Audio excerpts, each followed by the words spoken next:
Hi all, doctor നിയാസാണ് ഡോപ്പൻ.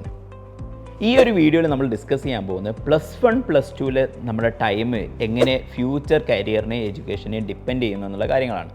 കാരണം നമുക്കറിയാം 10ാം ക്ലാസ് പണ്ടൊക്കെ ഒരു ടേണിംഗ് പോയിൻ്റ് ആണെന്ന് ഡിസ്കസ് ചെയ്യുന്നതിനേക്കാളും കൂടുതലായിട്ട് ഇപ്പോൾ നമ്മൾ പറഞ്ഞുകൊണ്ടിരിക്കുന്നത് +2 കഴിഞ്ഞിട്ടുള്ള ആ ഒരു പീരീഡാണ് ഏറ്റവും വലിയൊരു ടേണിംഗ് പോയിൻ്റ് എന്നുള്ളതാണ്. കാരണം ആ സമയത്താണ് നമുക്ക് ഏത് കരിയറിലേക്കാണ് നമ്മൾ തിരിയാൻ പോകുന്നത് എന്നുള്ളത് ഏറ്റവും ക്രൂഷ്യലായിട്ടുള്ള ഡിസിഷൻ എടുക്കുന്നത്. സോ അതിൻ്റെ മുന്നിലുള്ള ടൈം മേ ബി +1 +2 പഠിക്കുന്നത്, ഡോപ്പയിലൊക്കെ നമ്മൾ കുട്ടികളെ സൺഡേ ബാച്ചിൽ എൻഗേജ് ചെയ്യുന്നുണ്ടെങ്കിലും +1 +2 ഇൻ്റഗ്രേറ്റഡ് സ്കൂളാണ് നമ്മൾ അതിന് ഐഡിയലി സജസ്റ്റ് ചെയ്യുന്നത്. അതിൻ്റെ കാര്യങ്ങൾ നോക്കുന്ന സമയത്ത് ഈ വർഷമാണ് ഡോപ്പയുടെ ഇൻ്റഗ്രേറ്റഡ് സ്കൂളിലെ കുട്ടികൾ ആദ്യമായി പുറത്തേക്ക് ഇറങ്ങാൻ പോകുന്നത്.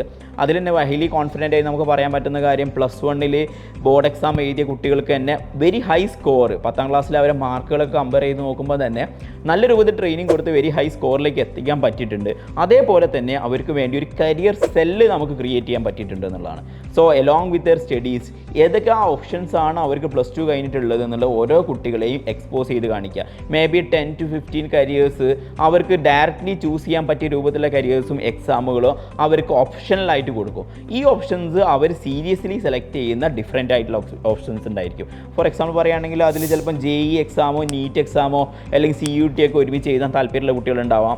അതല്ലെങ്കിൽ കീം കുസാറ്റൊക്കെ എഴുതി എഞ്ചിനീയറിംഗ് മേഖലയിലേക്ക് പോകാൻ താല്പര്യമുള്ള കുട്ടികളുണ്ടാവാം. സോ ഏത് സ്ട്രീമാണ് അവർ ചൂസ് ചെയ്യുന്നത് അതിൽ തന്നെ അവർ ഏറ്റവും ഇമ്പോർട്ടൻ്റ് ആയി സെലക്ട് ചെയ്യേണ്ട 2 എക്സാമുകൾ എന്തെല്ലാം അവരെ കൊണ്ട് തന്നെ ചൂസ് ചെയ്യിപ്പിച്ചിട്ട് എക്സാം +2 കഴിയുന്ന സമയം കൊണ്ട് തന്നെ അതിലേക്ക് വേണ്ടിയുള്ള ട്രെയിനിങ് ആണ് അവർ കൊടുത്തുകൊണ്ടിരിക്കുന്നത്. സോ ഇൻ്റഗ്രേറ്റഡ് സ്കൂളിൻ്റെ ട്രെയിനിങ് എങ്ങനെ ഡിഫറൻ്റ് ആയിട്ടിരിക്കും എന്ന് ചോദിക്കുമ്പോൾ അവർക്ക് ജസ്റ്റ് +1 +2 കണ്ടൻറ്റ് മാത്രം പഠിപ്പിക്കില്ല, അവർക്ക് പഠിക്കാനുള്ള അറ്റ്മോസ്ഫിയർ, ഫ്യൂച്ചറിനെ അവർ മൈൻഡിലേക്ക് കൊണ്ടുവരിക, അവർ പ്ലാൻ ചെയ്യേണ്ട മെൻറ്റാലിറ്റി ക്രിയേറ്റ് ചെയ്യുക തുടങ്ങിയ ഒരുപാട് പ്രോസസ്സുകൾ അവിടെ നടക്കുന്നുണ്ട് എന്നുള്ളതാണ്. നമുക്കറിയാം ഹൈലി സ്ട്രെസ്ഫുൾ ആയിട്ടുള്ള ഒരു അറ്റ്മോസ്ഫിയറിൽ മാത്രമാണോ ഇത് പഠിക്കാൻ പറ്റുക എന്നൊക്കെ ചോദിക്കുന്ന പാരൻസ് ഉണ്ട്. അപ്പോൾ അതല്ല, കുട്ടികൾക്ക് ആ ഒരു കോഴ്സിനോടോ അല്ലെങ്കിൽ ഫ്യൂച്ചറിൽ അവർ പോകാൻ പോകുന്ന കരിയറിനെ കുറിച്ചോ ഒരു ഹോപ്പ് അവരടുത്ത് ക്രിയേറ്റ് ചെയ്തുകൊണ്ട് അതിനുവേണ്ടി ഹാർഡ് വർക്ക് ചെയ്യുക എന്നുള്ളതാണ്. സ്ട്രെസ് ഒരിക്കലും നമുക്ക് ഒഴിവാക്കാൻ പറ്റുന്നതല്ല, പക്ഷേ നമ്മൾ ആഗ്രഹിച്ചുകൊണ്ട് എടുക്കുന്ന സ്ട്രെസ് കുട്ടികളുടെ പഠനത്തിൽ ഡെഫിനറ്റ്ലി ഒരു പോസിറ്റീവായിട്ടുള്ള ചേഞ്ച് കൊണ്ടുവരാൻ പറ്റും.